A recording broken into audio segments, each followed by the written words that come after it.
Good afternoon. It's story time. Our story is called I Was There 1066, the Norman Conquest. We are on chapter 6, and chapter 6 is quite a big chapter, so I'm going to split it into two parts. Let's get started.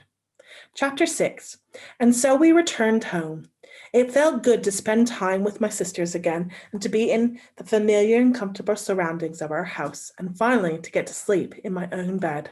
That night I slept easier and for longer than I had in 6 months. The next day, after training in the early morning, I went with my father and Ulrich, and we rode around the estate checking on the families who worked for us, making sure that they were all well and they were all had food stored and wood for their fires. There were many difficult sorts of lords.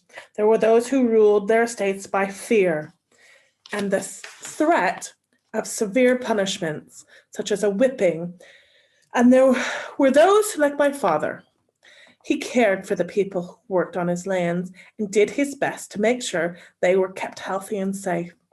If a cottage needed repairing, he made sure the work was done.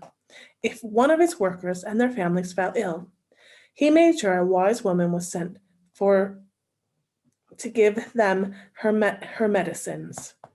I once overheard a conversation between my father and Lord Bain, when Lord Bain snapped at my father. "You're too soft with your workers, Wolf. You pamper them. Word spreads. It makes it harder for those of us who believe in discipline to keep order." "There is discipline," my father corrected him, "but it is different from yours. My people appreciate the way I treat them. In return, they work hard for me because they know it is their side of the bargain." As we went from the cottage to cottage, I could see the affection the people had for my father. And at each place, he spent time talking to them, listening to them. It was late afternoon by the time we headed back towards Wolf Court. "Bear this in mind, Edwin," said my father. "One day you will inherit this estate, and you will become Lord Wolf. Treat the people who work for you as I do, as human beings with feelings, not as slaves, and they will work much harder for you."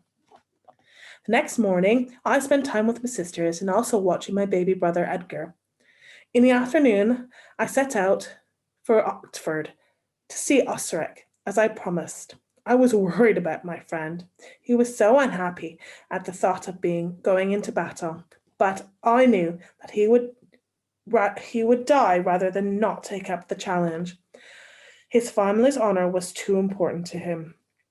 Bain Hall looked similar to our house, the same wood and clay construction, the same thatched roof, but the atmosphere was very different. The workers I passed in the fields as I rode towards the main house kept their eyes down, and when I reached the house there was no rush of people to greet visitors, as there was at ours, with Emma and Mary running out like wild animals. I got down from my horse and tethered it, then rang the small iron bell that hung in front of the door. After a while, the door opened, and the Baines' house servant, Ivor, appeared. I had known Ivor since I was tiny, and he smiled. He didn't smile now, just said Master Edwin. "Good afternoon, Ivor," I said. "I have to come to see Master Osric. He's in the courtyard with Lord Bain," said Ivor. "Thank you," I said. I walked the length of the house and round the corner to the courtyard at the back, where the stables and outbuildings were. Osric was in full armour with a heavy sword in both hands, engaged in combat with one of Lord Bain's soldiers, also in armour. Lord Bain stood and watched, his face grim, as Osric advanced, bringing his sword down on the soldier's shield with a crash. The soldier stumbled slightly, moving back, then advanced on Osric with his own sword. That's the end of part 1. We will do part 2 next time. All right, have a great day. Stay safe. See you later.